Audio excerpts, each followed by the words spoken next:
Permata TV YouTube Indonesia dengan bangga mempersembahkan sebuah storytelling kekinian abad ini, diangkat dari karya besar Esa Mintarja yang sangat populer di masanya, berlatar belakang kisah tanah Jawa masa lampau, tepatnya di penghujung kejayaan kerajaan tanah Jawa, dengan judul Kisah Api di Bukit Menoreh.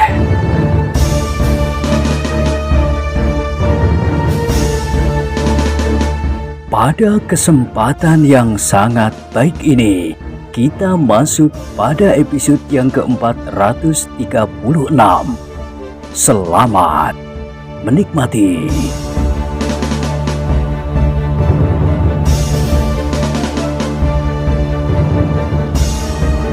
Pada episode sebelumnya telah diceritakan, demikianlah, maka sebelum matahari sampai ke puncak langit, Paman Wito sudah sampai ke rumah kakaknya di Desa Semangkak, yang biasa juga disebut Desa Semangkok oleh sebagian orang. Ternyata kedatangannya telah mengejutkan seisi rumah itu. Oh, baru saja Wito datang. Kau sudah menyusulnya? Apakah ada sesuatu yang penting? Bertanya kakaknya. Paman Wito menggeleng sambil tersenyum. Tidak, Kakang. Tidak ada apa-apa. Bahkan aku khawatir. Kenapa tiba-tiba saja Wito kepingin pulang? Kakaknya suami istri menarik nafas lega. Sambil tersenyum, Santo berkata, "Aku sudah kecemasan melihat kedatanganmu. Syukurlah kalau tidak ada apa-apa terjadi di Sangkal Putung." "Tidak, Kakang. Memang tidak ada apa-apa." Paman Wito terdiam sejenak. Lalu katanya, "Di mana Wito sekarang?" "Entahlah. Mungkin ia menemui kawan-kawannya setelah sekian lama tidak ketemu." "Apakah ia tidak mengatakan sesuatu?" Santo mengerutkan keningnya. "Maksudmu?" Ia bertanya. "Tidak apa-apa.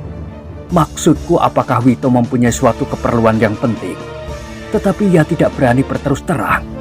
Pakaian misalnya, atau apapun yang lain?" Tetapi ayah dan ibunya menggelengkan kepalanya. "Ia tidak mengatakan apa-apa." Pamannya mengangguk-anggukkan kepalanya. Namun sikapnya ternyata membuat ayahnya menjadi curiga, sehingga ia mendesaknya. "Apakah sebenarnya yang terjadi?" Pamannya tidak segera menjawab, tetapi ia bertanya, "Di mana Wito sekarang?" Santo mengerutkan keningnya. Sekali lagi ia menjawab, "Aku tidak tahu. Ia pergi kepada kawan-kawannya." Pamannya mengangguk-angguk pula, tetapi ia tidak segera berkata sesuatu. Ibu Witolah yang kemudian berdiri memanggil adik Wito. Kepadanya ia bertanya, "Di mana kakakmu?" "Ia pergi ke Gardu, Ibu." "Ke Gardu? Apakah kerjanya di sana?" Adiknya menggelengkan kepalanya. Jawabnya, "Aku tidak tahu. Ia berada di Gardu bersama beberapa orang." "Beberapa orang?" "Iya, dengan anak-anak muda sebaya Kakang Wito. Agaknya Kakang sedang bercerita, tetapi aku tidak boleh mendekat." Paman Wito mengerutkan dahinya, namun kemudian ia berkata, "Coba, lihatlah, apakah ia masih di Gardu itu?" Adik Wito itu memandang ayahnya sejenak. Ketika ayahnya menganggukkan kepalanya, maka anak itu pun segera berlari keluar. Sepeninggal anak itu, maka barulah pamannya berterus terang apa yang terjadi.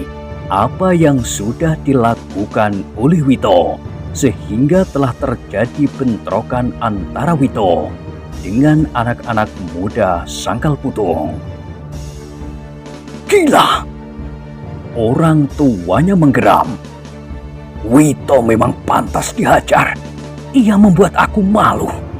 Aku kenal baik dengan Demang Sangkal Putung. Kelakuannya ternyata telah membuat aku malu. Anak itu memang pantas dihajar. Jangan, cegah pamannya.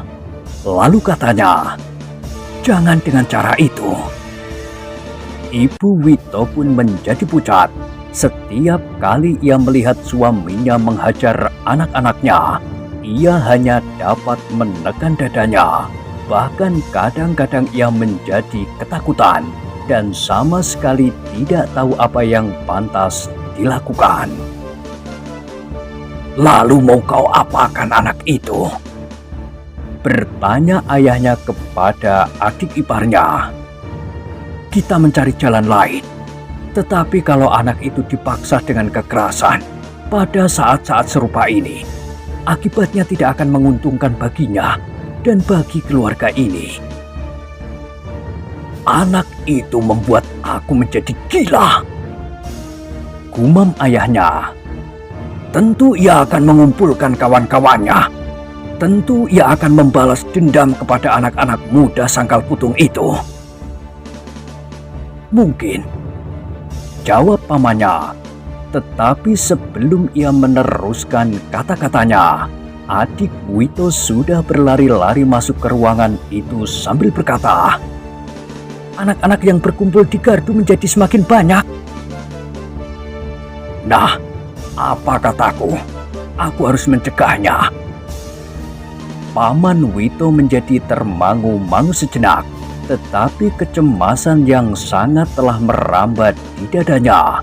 Ia sadar bahwa anak-anak semangkak adalah anak-anak yang mempunyai ikatan yang kuat satu dengan yang lain, sehingga tidak mustahil bahwa Wito telah mempengaruhi kawan-kawannya untuk membalas sakit hatinya. Aku akan pergi ke gardu, berkata ayah Wito. Tunggu, berkata istrinya. Jangan bertindak terlampau keras di hadapan kawan-kawannya. Ia akan tersinggung dan justru akan berbuat lebih kasar lagi. Aku tidak peduli. Biarlah aku menemuinya, berkata Paman Wito. Aku akan mencoba memanggilnya pulang. Biarlah pamannya yang memanggilnya, berkata Ibu Wito. Ayahnya berpikir sejenak, lalu katanya, baiklah, panggillah pulang. Paman Wito itu pun segera pergi ke gardu yang ditunjukkan oleh kemenakannya yang kecil itu. Tetapi ia menjadi termangu-mangu ketika ia melihat anak-anak muda yang berkumpul di gardu itu. Sehingga karena itu langkahnya terhenti. Apakah kakangmu ada di antara mereka? Bertanya Paman Wito. Iya, Paman. Panggil ia kemari. Aku akan berbicara. Adik Wito itu mengerutkan lehernya. Katanya, Kakang tentu akan marah kepadaku. Pamannya tidak mempunyai pilihan lain. Ia pun kemudian melangkah mendekati gardu yang penuh dengan anak-anak muda. Tetapi ketika ia sampai di dekat gardu itu, ia menjadi heran. Tidak seorang pun yang memperhatikannya. Tampaknya mereka sedang sibuk sendiri. Dan bahkan dengan herannya, ia mendengar beberapa orang di antara mereka sedang bertengkar. Aku tidak mau ikut campur. Terdengar seseorang berbicara mengatasi suara kawan-kawannya. Terserah kepadamu, tetapi kau akan terpencil dari lingkungan kami. Bahkan kami tidak akan bertanggung jawab terhadap keselamatanmu. Ayo, siapa berani melawan aku sekarang? Jangan mengancam. Kalau ada yang merasa berkeberatan, Karena aku tidak ikut-ikutan berbuat gila itu. Katakan sekarang, aku tidak takut. 2 atau 3 orang sekaligus, termasuk Wito sendiri. Gila! Dengus Wito. Tetapi kawannya itu menjawab, jangan kau sangka bahwa kau adalah anak yang paling kuat di Semangka. Kau telah mencemarkan nama baik padukuhan kita. Sekarang kau membujuk anak-anak mudanya untuk berbuat gila di Sangkal Putung. Apakah kau sangka tindakan semacam itu benar dan baik? Tutup mulutmu.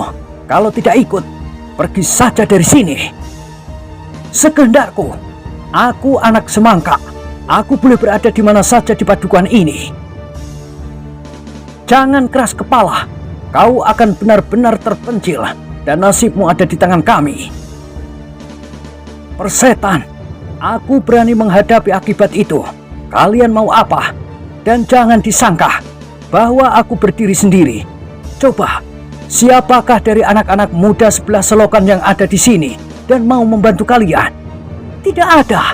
Mereka menyadari kebodohan cara yang kalian tempuh sekarang. Dan siapakah di antara kalian yang tidak mengenal Jumeno, Doto, Urip, dan Wono? Ayo, katakan. Siapakah yang dapat mengimbangi kemampuan mereka berkelahi? Tetapi mereka tidak mau berpihak kepadamu. Meskipun mereka anak-anak Semangka juga. Karena mereka tidak mau melibatkan diri dalam perbuatan yang bodoh itu. Sejenak anak-anak muda itu terdiam. Namun tiba-tiba Wito berteriak, persetan dengan mereka. Aku adalah salah seorang dari mereka sebelumnya, seperti kau juga. Tetapi kalau kalian meninggalkan ikatan persahabatan ini karena kalian telah menjadi pengecut, aku tidak peduli. Terserah, aku sudah berusaha mencegah kalian. Kalian akan mengalami bencana yang tidak pernah kalian duga-duga di Sangkal Putung. Kita, lebih-lebih kakak-kakak kita, pasti mengetahui apa yang pernah dilakukan oleh anak-anak muda Sangkal Putung pada saat daerah ini masih dibayangi oleh pasukan Tohpati yang menggetarkan itu. Mereka tidak berbuat apa-apa.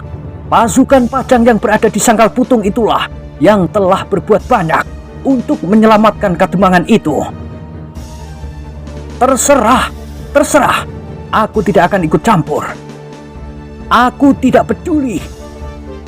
Geram Wito. Sejenak kemudian anak-anak yang berkerumun itu mulai menyibak.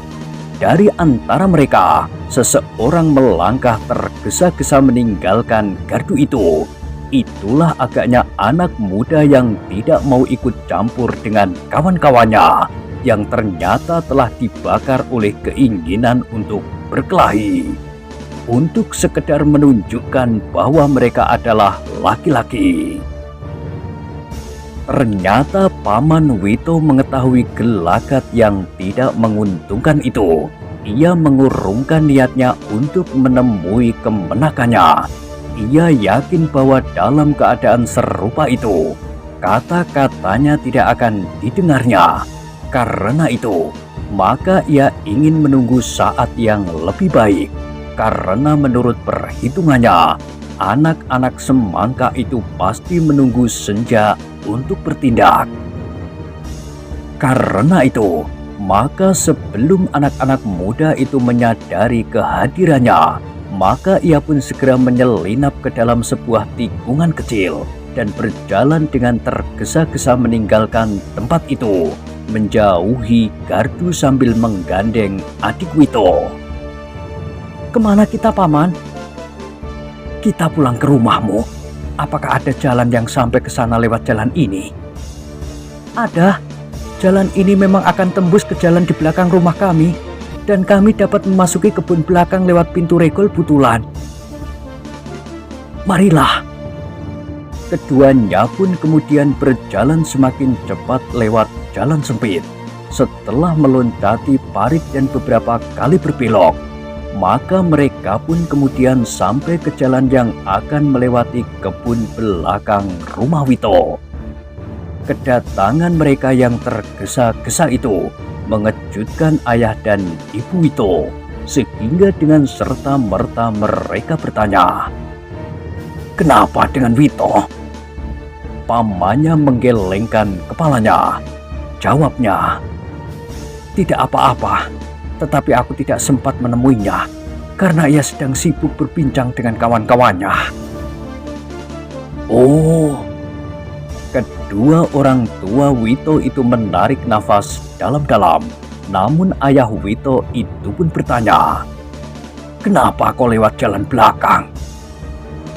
Paman Wito termenung sejenak sambil memandang kemenakan yang diajaknya berjalan cepat-cepat melewati jalan sempit itu.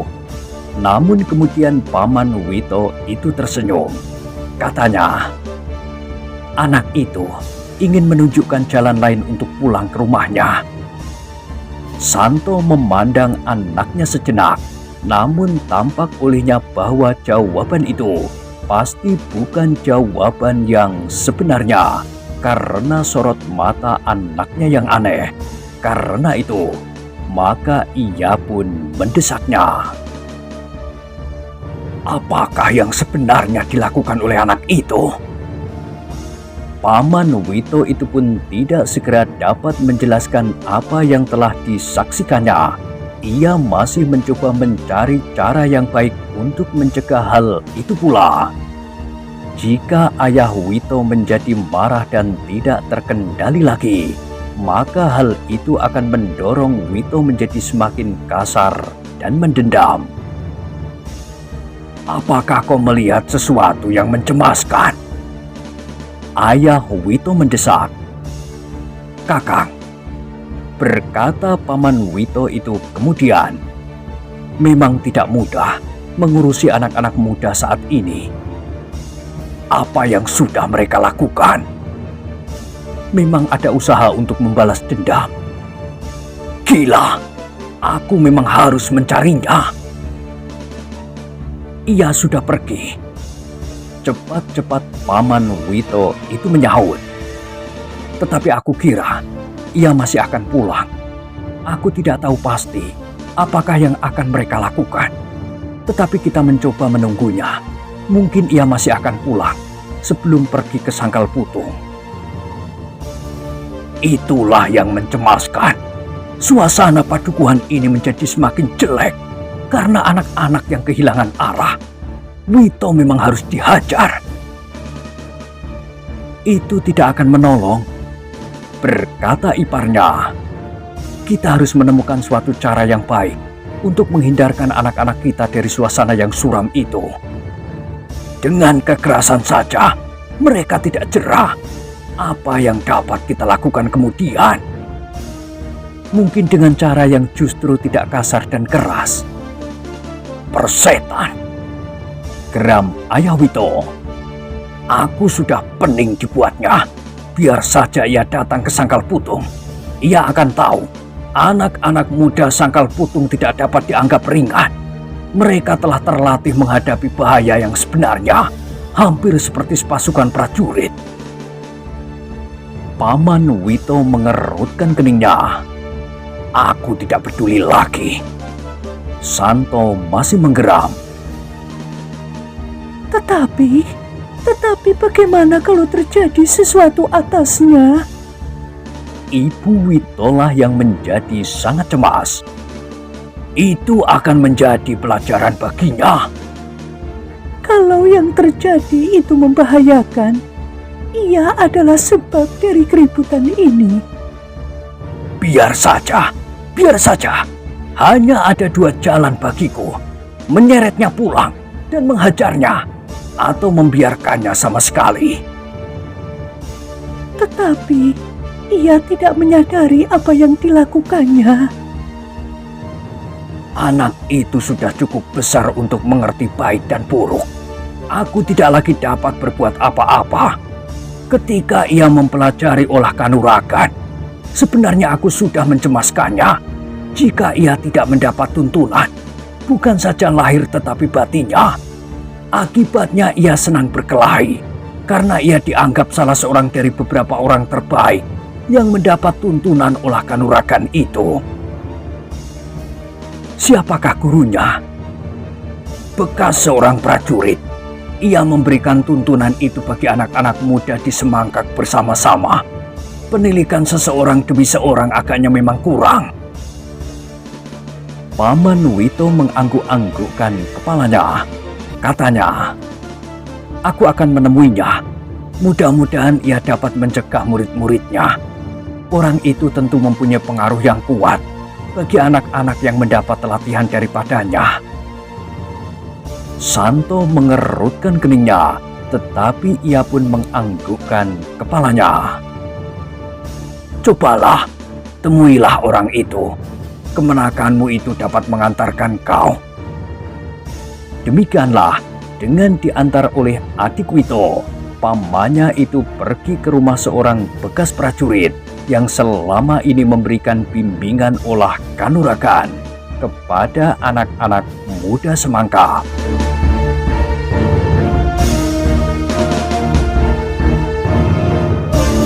Mudah-mudahan ia berada di rumah, Paman, desis adik Wito. Apakah ia sering pergi? Iya. Kemana? Adu ayam. Paman Wito mengerutkan keningnya. Jadi ia senang menyabung ayam? Iya, bukan saja menyabung ayam, tetapi juga berjudi. Paman Wito menarik nafas dalam-dalam. Ternyata bekas prajurit itu sering menyabung ayam dan berjudi. Jadi apakah dengan demikian sikap dan tuntunan kerohanian bagi anak-anak latihnya itu dapat dipertanggungjawabkan? Tetapi Paman Wito masih ingin membuktikan. Mudah-mudahan ia dapat mengerti dan berusaha mencegah anak-anaknya untuk tidak melanjutkan usaha mereka melepaskan sakit hati anak-anak Sangkal Putung, karena anak-anak Sangkal Putung mempunyai kemampuan yang agak lebih baik dari anak-anak muda di padukuhan lain. Karena itu, langkah Paman Wito itu pun menjadi semakin cepat. Ia ingin segera menenangkan masalah yang sedang bergolak. Rasa-rasanya ia berdiri di atas padukuhan yang sedang membara dan siap untuk meledak. Itulah rumahnya, berkata adik Wito. Oh, pamannya mengangguk-anggukkan kepalanya, tetapi rasa-rasanya dadanya menjadi berdebar-debar. Kedatangannya mungkin akan dapat menimbulkan salah paham, karena ia dapat disangka telah mencampuri persoalan perguruannya. Tetapi yang dilakukan belum dapat digolongkan dalam bentuk perguruan karena sifatnya yang terbuka, berkata Paman Wito di dalam hatinya. Namun demikian, ia masih tetap dibayangi oleh kecemasannya. Sejenak kemudian maka mereka berdua pun telah memasuki regol halaman rumah yang sedang itu. Tetapi nampaknya rumah itu agak kurang terpelihara. Beberapa bagian dari sudut-sudutnya telah berlubang, bahkan sebelah dindingnya telah miring.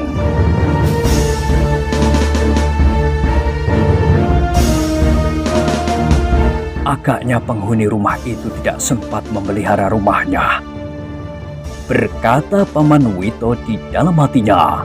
Sejenak ia berdiri termangu-mangu di depan pintu rumah yang tertutup itu. Tanpa sesadarnya dipandanginya wajah kemenakannya itu yang berkerut-merut. Benar, di sini ia tinggal. Ia sekedar bertanya saja untuk melepaskan ketegangan di dadanya. Kemenakannya menganggukkan kepalanya dengan tangan yang agak gemetar. Maka Paman Wito itu pun segera mengetuk pintu rumah yang tertutup itu. Mungkin ia tidak ada di rumah, Paman, berkata adik Wito. Apakah ia tinggal seorang diri? Tidak. Istrinya ada di rumah. Ia tidak pernah pergi kecuali membeli garam dan gula di pojok desa. Pamannya mengangguk-angguk. Sekali lagi ia mengetuk pintu. Siapa? Terdengar suara seorang perempuan. Itukah istrinya? Paman Wito berdesis. Kemenakannya menganggukkan kepalanya. Iya, tidak ada orang lain di rumah itu. Sejenak kemudian pintu rumah itu terbuka. Seorang perempuan setengah tua menjenggukkan kepalanya dari sela-sela pintu. Namun sebelum Paman Wito bertanya, perempuan itu sudah mendahuluinya. Suamiku tidak ada di rumah. Ia pergi membawa ayam aduan. Carilah di kalangan sabung ayam atau di tempat perjudian. Paman Wito mengerutkan keningnya. Dengan ragu-ragu ia bertanya, "Di manakah kalangan sabung ayam itu?" Aku tidak tahu. Ada 4 tempat yang sering dikunjunginya dan beberapa tempat perjudian. Aku tidak tahu di mana ia sekarang berada. Apakah ia akan pulang segera? Aku tidak tahu kapan ia akan pulang. Mungkin hari ini, mungkin besok atau lusa. Aku tidak pernah tahu dan aku tidak pernah ingin tahu. Paman Wito mengangguk-anggukkan kepalanya. Ia menjadi kecewa, tetapi ia tidak dapat berbuat apapun juga, apalagi ketika ia masih belum beranjak dari tempatnya. Pintu itu sudah tertutup kembali. Ia menarik nafas dalam-dalam. Apakah kita akan mencarinya, Paman? Kemana? Aku tahu 4 tempat penyabung ayam yang dimaksud. Dan tempat berjudi itu. Adik Wito menggelengkan kepalanya, tetapi ia pun kemudian menjawab. Mungkin ayah mengetahuinya. Ayahmu mengetahui tempat-tempat itu? Mungkin. Marilah kita pulang. Sekali lagi mereka kembali ke rumah Santo dengan tergesa-gesa. Sekali lagi, ayah dan ibu Wito menjadi berdebar-debar. Tetapi mereka itu, terutama ibunya, menjadi sangat kecewa ketika adiknya itu mengatakan bahwa bekas prajurit itu tidak ada di rumah. Sudahlah, aku tidak akan memikirkannya lagi, desis ayah Wito. Tetapi anak itu tidak menyadari keadaannya, berkata istrinya. Aku sudah kehabisan akal. Agaknya memang lebih baik baginya untuk mendapat pelajaran sekali-sekali. Kalau ia tahu apa yang terjadi akibat dari perbuatannya, ia akan berpikir tentang dirinya lebih dalam. Tetapi akibatnya mungkin di luar dugaan kita, Kakang. Sahut istrinya. Ya, Kakang, kita harus berusaha mencegahnya, berkata iparnya. Memang akibatnya mungkin tidak kita bayangkan. Di Sangkal Putung pun ada anak-anak muda seperti Wito. Anak-anak muda yang baru tumbuh setelah perang selesai. Mereka juga ingin disebut pahlawan seperti angkatan sebelumnya. Tetapi mereka salah jalan. Mereka tidak berbuat sesuatu yang bermanfaat bagi kampung halamannya.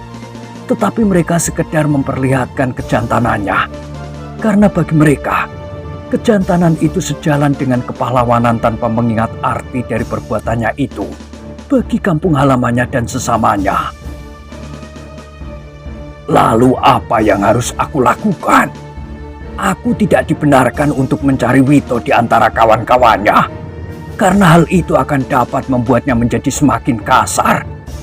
Sekarang aku didesak harus berbuat sesuatu. Apa yang harus aku lakukan?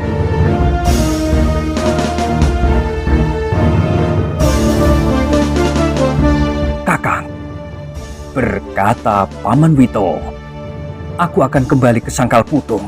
Kalau mungkin, aku akan mencegah anak-anak Sangkal Putung. Tetapi Kakang pun harus berusaha untuk menemui bekas prajurit itu. Ia adalah satu-satunya orang yang masih mungkin mempunyai pengaruh atas Wito dan kawan-kawannya. Apa yang akan kau lakukan? Menemui Ki Demang di Sangkal Putung. Santo mengerutkan keningnya. Sejenak ia berpikir, tetapi sekali lagi ia menggeleng. Tidak, aku tidak mau mengurusi anak itu lagi. Jangan Kakang, berkata adik iparnya. Kau harus tetap berusaha. Aku juga akan berusaha. Mudah-mudahan Ki Demang di Sangkal Putung dapat mengerti. Kalau ia dapat mengerti, apa yang akan dilakukannya? Menguasai anak-anak muda Sangkal Putung? Mustahil. Apalagi anak-anak muda Sangkal Putung merasa dirinya kuat. Dan di dalam hal ini, kalau benar ceritamu, anak semangkalah yang salah. Tetapi apakah jeleknya kita mencobanya? Namun demikian, sekilas terbayang di angan-angan Paman Wito itu, seorang anak muda yang gemuk tertawa di tangga pendopo Kademangan.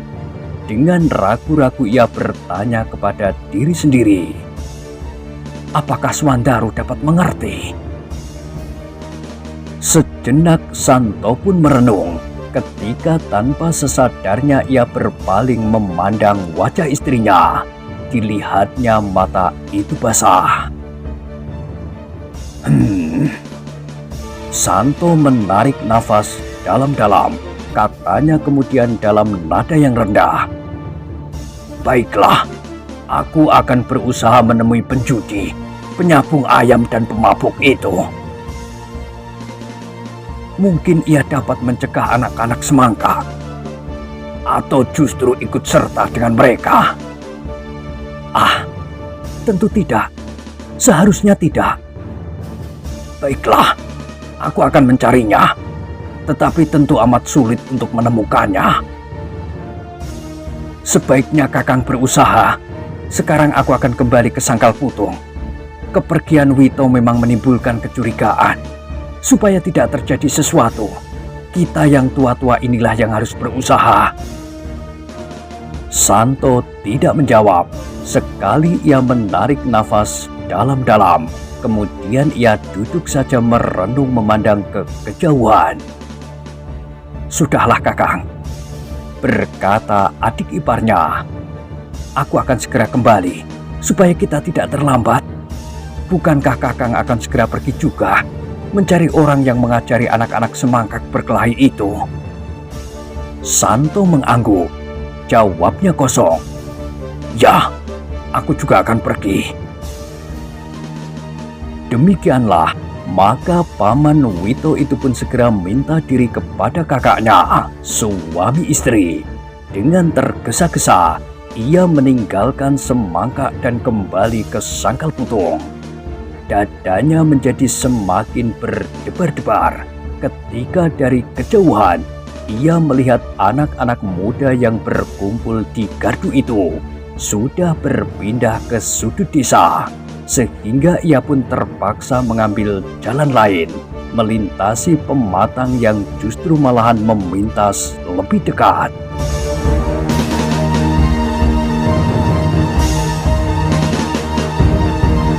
Meskipun Paman Wito itu lewat di tempat terbuka, namun agaknya anak muda semangka itu tidak begitu menghiraukannya. Jika mereka mengerti bahwa seseorang dari Sangkal Putung mengetahui persiapan mereka, mungkin mereka akan mengambil suatu sikap, setidak-tidaknya menahan Paman Wito itu untuk tetap tinggal di semangka sampai senja. Tetapi Paman Wito ternyata lepas dari perhatian anak-anak muda itu, sehingga ia berhasil meninggalkan semangka dan kembali ke Sangkal Putung. Tetapi hatinya menjadi berdebar-debar ketika ia melihat bahwa beberapa anak muda Sangkal Putung pun telah berkumpul di sudut desa, meskipun tidak sebanyak anak-anak muda semangka.